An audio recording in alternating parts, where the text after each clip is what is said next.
নমস্কাৰ সকলোকে। গোটৰ সদস্য 10জনী থাকে বুলি প্ৰত্যেকেই জানে, মন্ত্ৰী MLA বিধায়ক সকলোৱে জানে। তাৰ পাছতো গোটৰ সদস্যৰ 10জনীৰ ভিতৰত 7জনী 9জনী 5জনী 3জনী কিয় আহিছে, কেনেকৈ কাট খাইছে? গোটৰ সদস্যৰ ভিতৰত 2জনী 3জনী নাম কিয় কাট খাইছে? আৰু বিধায়কৰ ওচৰলৈ যোৱাৰ পাছত বিধায়কে ক'লে যে আমাৰ ওপৰৰ পৰা প্ৰত্যেকেই দি দিছে, তাৰ পাছত কাটিছে আমাৰ তলৰখিনিয়ে। কিন্তু তলৰখিনিয়ে কোনে কাটিছে আপোনালোকে কিন্তু এয়া বিবেচনা কৰিব লাগিব। তলৰখিনিয়ে কোনে কাটিছে? হয়, আপোনালোকে আজি 10,000 টকা গোটৰ মানুহক দিছে, ঠিকে আছে দিছে, কিন্তু তাত বাছনি কোনে কৰিছে? বাছনি কোনে কৰিছে আপোনালোকে প্ৰথমেই সেইটো তদন্ত কৰিব। তাৰ পাছতহে আপোনালোকে ক'ব ওপৰত কটা নাই বুলি কৈছে। বিধায়কৰ ওচৰলৈ যোৱাৰ পাছত বিধায়কে কৈছে কি আমি ওপৰত কটা কোনো নাই, 10জনী থকা ঠাইত 10জনীয়ে দিছোঁ। তেনেহ'লে প্ৰত্যেকটো সমষ্টিতেই যে কাৰো কাট খোৱা নাই, তেনেহ'লে দুলীয়াজান সমষ্টিটোত কিয় কাট খাইছে?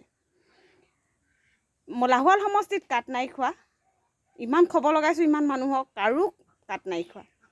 তেনেহ'লে দুলীয়াজান সমষ্টিটোত কেনেকৈ কাট খাইছে যে গোটৰ 10জনী সদস্যৰ ঠাইত কিছুমানে 7জনী, ক'ৰবাত 9জনী, কাৰোবাত 5জনী সেনেকৈ পাইছে? তেনেহ'লে থাকি গৈছে কেনেকৈ 1জনী 3জনী 5জনী কেনেকৈ সদস্যা থাকি গৈছে গোটৰ 10,000 টকাৰ লাখপতি বাইদেউ পাবলৈ কাৰণে? আপোনালোকে কিন্তু এয়া বিবেচনা কৰিব লাগে।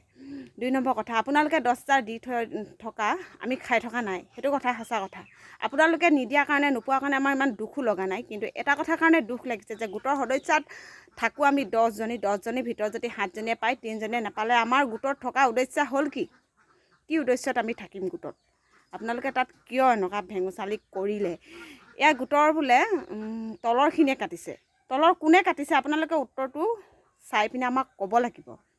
2 নম্বৰ কথা, মানে আৰু কৈছে, আৰু গোটৰ সদস্যাই কোৱা শুনিছোঁ, বহুতৰ মুখত বোলে কোৱা শুনিছোঁ MLA ওচৰলৈ গৈছে, MLA কি বাপেৰৰ ঘৰপা দিব নেকি বোলে। বহুতে কৈছে বোলে MLA কি বাপেৰৰ ঘৰপা দিব নেকি? আপোনালোকে যে পাই আছে বাপেৰৰ ঘৰপা পালে নেকি? এই যে গোটৰ যে পইচাখিনি পালে আপোনালোকে কি বাপেৰৰ ঘৰপা পালে নেকি? বাপেৰৰ ঘৰপাতো পোৱা নাই আপোনালোকে, আৰু নোপোৱাৰ কাৰণে আমাৰ ইমান দুখো লগা নাই।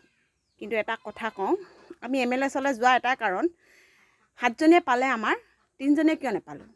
3জনীয়ে নোপোৱাৰ কাৰণটো কিয়? আমিতো প্ৰত্যেকটো বস্তুৱে কৰিছিলোঁ, ফটো মাৰিছিলোঁ, মিছ কল আহিছিলে, মেছেজ আহিছিলে, ট্ৰেইনিং দিব কিয় নাহিলে? চেক কিয় নাহিলে? এয়া আমাক কিন্তু উত্তৰ লাগিব। আৰু দিম বুলি ক'লেই নহ'ব, দিব লাগিব। প্ৰত্যেকজনী 10জনী সদস্যাক দিম বুলি কৈছিলে, কিন্তু নিদিলে। তাৰ ভিতৰত 7জনী, তাৰ ভিতৰত 9জনী, তাৰ ভিতৰত 5জনী সেনেকৈ পাইছে এটা গোটত। কিন্তু আমাৰ এই দুলীয়াজান সমষ্টিতহে পাইছে।